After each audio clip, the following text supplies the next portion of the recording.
السلام علیکم ورحمۃ اللہ وبرکاتہ۔ محترم خواتین و حضرات، آج ہم آپ کے سامنے ایک عظیم واقعہ بیان کریں گے، حضرت آدم علیہ السلام کی تخلیق اور ان کی کہانی۔ جیسا کہ قرآن و حدیث میں ذکر ہوا ہے، آسمانوں میں اللہ تعالیٰ نے فرشتوں کو خبر دی کہ وہ زمین پر ایک خلیفہ بنانے والے ہیں۔ قرآن مجید میں فرمایا گیا، اور جب آپ کے رب نے فرشتوں سے کہا میں زمین میں ایک خلیفہ بنانے والا ہوں، انہوں نے کہا کیا آپ وہاں ایسے کو رکھیں گے جو فساد پھیلائے اور خون بہائے؟ حالانکہ ہم تیری حمد و تسبیح بیان کرتے ہیں اور تیری پاکیزگی بیان کرتے ہیں۔ اللہ تعالیٰ نے فرمایا میں وہ جانتا ہوں جو تم نہیں جانتے۔ محترم خواتین و حضرات، اسلام میں فرشتے ایک خاص مخلوق ہے جنہیں اللہ نے نور سے پیدا کیا ہے۔ رسول اللہ صلی اللہ علیہ وسلم نے فرمایا فرشتے نور سے پیدا کیے گئے اور جنات کو آگ کی لپٹ سے پیدا کیا گیا۔ قرآن میں بھی آتا ہے وہ فرشتے اللہ کی نافرمانی نہیں کرتے اور وہی کرتے ہیں جو انہیں حکم دیا جاتا ہے، یعنی فرشتے ہمیشہ اللہ کے حکم کے تابع دار رہتے ہیں۔ اس لیے جب انہوں نے سوال کیا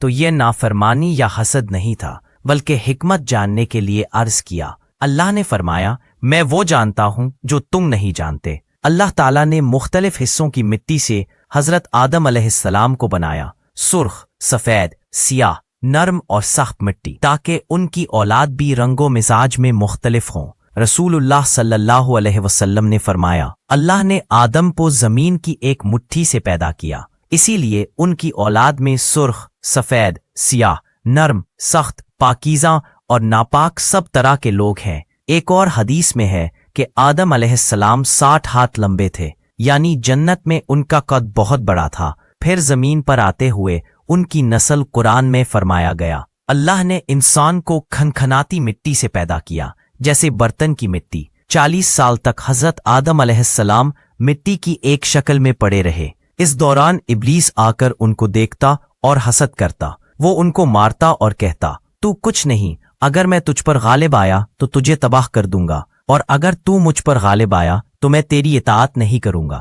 پھر اللہ نے فرمایا جب میں اسے درست بنا لوں اور اپنی روح پھونک دوں تو تم سب اس کے سامنے سجدے میں گر جانا۔ جب روح آدم علیہ السلام کے جسم میں داخل ہوئی اور ناک تک پہنچی تو انہوں نے چھینک ماری اور کہا الحمدللہ۔ اللہ تعالیٰ نے فرمایا یرحمک اللہ یا آدم، اے آدم اللہ تم پر رحم کرے۔ اللہ نے حکم دیا آدم کو سجدہ کرو۔ تمام فرشتوں نے سجدہ کیا مگر ابلیس نے انکار کیا۔ اس نے کہا میں اس سے بہتر ہوں، تو نے مجھے آگ سے پیدا کیا اور اسے مٹی سے۔ یہ تکبر اور غرور تھا، اسی وجہ سے اللہ نے فرمایا نکل جا یہاں سے، تو مردود ہے۔ ابلیس نے پھر اللہ سے مہلت مانگی کہ قیامت تک انسانوں کو بہکاتا رہوں گا۔ اللہ نے فرمایا میرے نیک بندوں پر تیرا کوئی زور نہیں چلے گا، لیکن جو تیری پیروی کرے گا وہ سب جہنم کے مستحق ہوں گے۔ اللہ تعالیٰ نے حضرت آدم علیہ السلام کو سب چیزوں کے نام سکھائے، پھر فرشتوں سے کہا اگر تم سچے ہو تو مجھے ان کے نام بتاؤ۔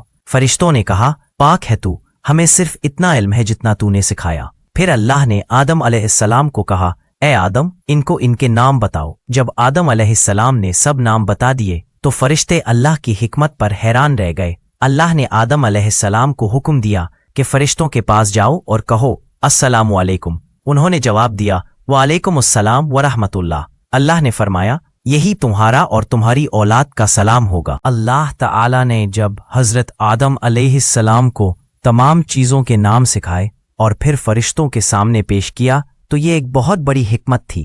جب آدم علیہ السلام نے فرشتوں کو وہ سب نام بتائے تو یہ منظر ایک استاد اور شاگرد کا منظر تھا، یعنی حضرت آدم علیہ السلام ایک استاد کی طرح علم بانٹ رہے تھے اور فرشتے ایک شاگرد کی طرح سن رہے تھے۔ جب حضرت آدم علیہ السلام نے فرشتوں کو وہ سب نام بتا دیے تو اللہ سبحانہ و تعالی نے اپنی قدرت اور اپنے علم کی برتری کو واضح کرتے ہوئے فرمایا کیا میں نے تمہیں نہیں کہا تھا کہ میں زمین اور آسمان کے چھپے ہوئے راز جانتا ہوں، اور جو کچھ تم ظاہر کرتے ہو اور جو کچھ اپنے دلوں میں چھپاتے ہو وہ سب بھی جانتا ہوں۔ یہ اعلان اس بات کی دلیل ہے کہ اللہ کا علم لامحدود ہے، وہ سب کچھ جانتا ہے جو ہماری آنکھوں کو نظر آتا ہے اور وہ بھی جو ہمارے دلوں میں چھپا ہوتا ہے۔ جب فرشتوں نے دیکھا کہ حضرت آدم علیہ السلام کے پاس وہ وسیع علم موجود ہے جو انہیں نہیں دیا گیا تو انہوں نے یہ حقیقت تسلیم کر لی کہ اللہ نے آدم علیہ السلام کو خاص مقام عطا فرمایا ہے۔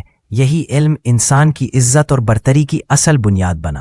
یہ وہی دولت تھی جس نے حضرت آدم علیہ السلام کا مرتبہ فرشتوں سے بھی بلند کر دیا۔